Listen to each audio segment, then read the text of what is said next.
A mother takes her son on the Judge Mathis show, suing over a $14,000 phone bill from porn and 1-900-SEX hotlines. Millions watch. The audience laughs. The judge cracks jokes. They both walk off smiling. But weeks later, that same son would be standing over his mother's bloody body. What drove him from reality TV to real-life murder? This is the story the cameras never showed. The shocking case of Trabian Harmon, the Judge Mathis guest who murdered his own mother.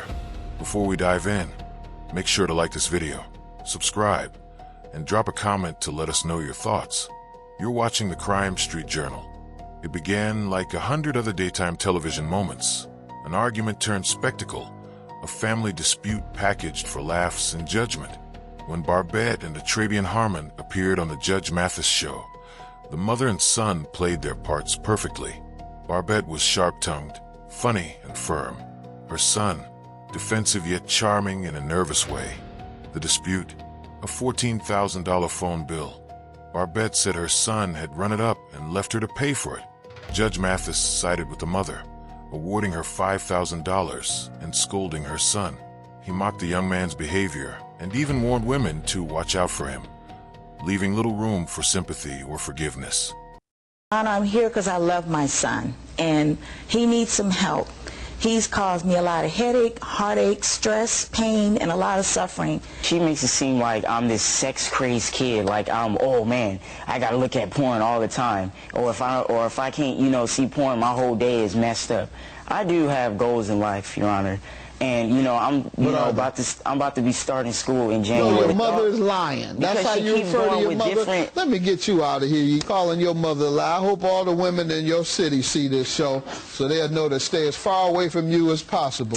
Y'all stay far away from him as you can. I don't have a oh my God. $5,000 for the plaintiff. Have a good day. Television, it was entertainment. For the Harmons, it was humiliation. Less than a year later, that same mother and son would appear in the news. Toronto man's next court appearance will be in a real courtroom, not one on TV. He's accused of killing his mother after they went on the Judge Mathis show. CBS 2 Inland Empire reporter Greg Mills tells us what the dispute was all about. Barbette Harmon confronts her son Trey on the Judge Mathis show. Weeks later, Barbette is dead, and Trey facing murder charges. Yes, I'm shocked. We all are shocked. On the Judge Mathis show, Barbette trying to collect thousands of dollars. Everybody is amazed because they know the boys. They're respectful, mannerable young men. These are not young men that are out gangbanging, doing drugs. They are not like that. On the show, Trey accuses Barbette of lying. Judge Mathis' show, taped in October 2009, aired in February 2010. Their statement regarding the murder: "We are surprised and deeply saddened by this news." Today, Barbette's younger sons clear out the family's Adelanto home. Church members help out. The youngest son is 18. He's moving in with a neighbor. He'll finish high school, and he hopes to be a doctor. His older brother is in the U.S. Air Force. As for Barbette Harmon's house, Pastor Jefferson says when it's cleared out, the home will be demolished. On March 4th, 2010, 21-year-old Trabian Charles Harmon came running down a quiet residential street in Adelanto, California, covered in blood. Witnesses say he was screaming for help. Moments later, police would discover what he had left behind: the brutally stabbed body of his 55-year-old mother, Barbette Harmon. The knife used in the attack had snapped in half. Investigators would later call it one of the most gruesome domestic killings they had ever seen. 44 stab wounds, some shallow, some deep. The attack left Barbette's face, chest, and arms carved with rage. Her jugular vein was severed. The knife blade bent and broke when it struck bone. Forensics would tell the story that no one else could. Blood spatter tracing a path from the kitchen to the living room. Footprints made by someone in socks, not shoes. A chair broken at the base, eyeglasses shattered, and a plate of watermelon still sitting on the kitchen table. There was no sign of forced entry, no sign of robbery. And in the middle of it all, there was her son, soaked in her blood, trembling, and telling police that he didn't know what had happened.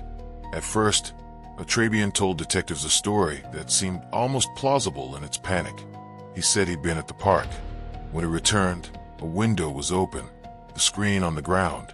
He found his mother bleeding and still alive, whispering, "God, help me." He claimed he tried CPR, that the blood on him was hers, that the killer was gone. But from the start, something didn't add up.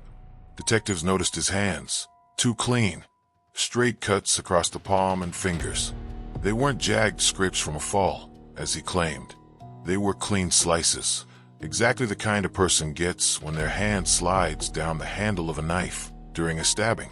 As the investigation unfolded, detectives began piecing together a deeper history of the Harmon household, a place where love and resentment had long existed side by side. Friends described Barbette as a strict but devoted mother. She had raised multiple sons, often alone, and wasn't afraid to discipline them. She beat them with a belt when they were younger, but no one remembered her being violent beyond that. Atrabian was described as quiet, smart, sometimes brooding. He had spent time in a Job Corps program after high school, but when he returned home in 2009, tension began to build again. That year, Barbette caught him watching pornography on the family computer.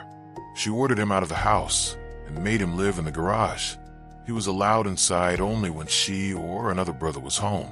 To outsiders, it might have seemed harsh. To Barbette, it was discipline. To Atrabian, it was exile. Detectives listened as he cried and mumbled through interviews at the sheriff's station. At times, he spoke to himself. At others, he prayed. He said things like, "Get up, Mom, somebody help my mom." But when pressed for details, the story changed again. He said he'd been hearing voices, seeing shadows, that demons had surrounded his mother and told him to kill her. He said he went into a trance, that his body moved on its own, that he saw his own hand reach for the knife in the kitchen block, that the demons made him do it. The detectives let him talk, and talk he did about voices, dark forces, and a version of himself he called Trey. Trey, he said, was the weak one, the boy who was beaten and abandoned, the one who finally snapped. It wasn't the first time Atrabian had blamed his mother for his pain. During the Judge Mathis episode, Barbette had laughed as she told the audience her son was sex-crazed and lazy. It got a big laugh, but to her son, it cut deep. He told detectives she never let him forget that $14,000 bill, that she called him a failure, told him he would never be anything. On the day of the murder, he claimed, she said the words that finally broke him. "I wish you were my child." That, he said, was when he lost control. In court, prosecutors painted a picture not of a demon-possessed son, but of a young man seething with resentment, humiliated on television, shamed at home, and living in the family garage.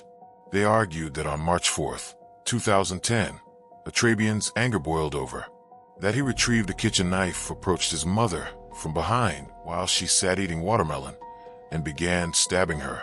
When the knife broke, he threw it in the trash. When police arrived, the wounds on his hands told the real story. Defensive cuts from his own weapon. The prosecution described it as a deliberate, willful killing. The jury agreed. But before they reached that verdict, the jurors listened to hours of recordings, 911 calls, belt recorder audio from a first officer on the scene, and the defendant's own interviews. On the 911 tape, Atrabian sounded distraught. "She's bleeding." He cried, "I don't know what happened." In the belt recording, taken moments later, he told the first responding sergeant that he'd come home and found a window open, his mother still alive, whispering, "God, help me." But the evidence said otherwise. The blood patterns, the lack of forced entry, the matching wounds, all pointed inward, not outward. And when the jury heard his later confession about the demons, they saw it not as a cry for help, but as a desperate attempt to avoid responsibility. During his testimony, Atrabian abandoned the story about possession. He admitted he lied to detectives about being in a trance. He admitted that no demons had told him to do anything. He said he was angry, frustrated, and out of control. He claimed he didn't mean to kill her, that he simply snapped after years of mistreatment. But the coroner's report told another truth. 44 stab wounds is not an accident. Some were deep enough to chip bone. Others were inflicted after she had already fallen. The wounds showed intent, repetition, and rage. In 2011, a San Bernardino County jury found Atrabian Charles Harmon guilty of first-degree murder. They added 1 more year for the use of a deadly weapon. His sentence, 26 years to life in state prison. During sentencing, family members submitted letters to the court describing Barbette as a woman who had struggled but loved her children deeply. Her surviving son sat in silence as the verdict was read. When given the chance to speak, Atrabian told the court, "I'm sorry for what I did. I deserve the sentence." It was a quiet end to a sad story. A mother and son once argued in front of millions on national TV, and now that clip lives on YouTube. Link in the description. The case of Atrabian and Barbette Harmon sits at the uneasy crossroads between entertainment and tragedy, a reminder of how thin the line can be between dysfunction and disaster. Some saw it as a story of mental illness untreated. Others saw it as the inevitable end of resentment left to fester. The court saw it as murder. But whatever lens you use, the story haunts anyone who hears it. And there you have it. The story of Barbette and Atrabian Harmon, the Judge Mathis guest who killed his own mother. What do you think really happened inside that house? Comment your theory below. And while you're here, like the video and subscribe for more true crime stories. It's the Crime Street Journal.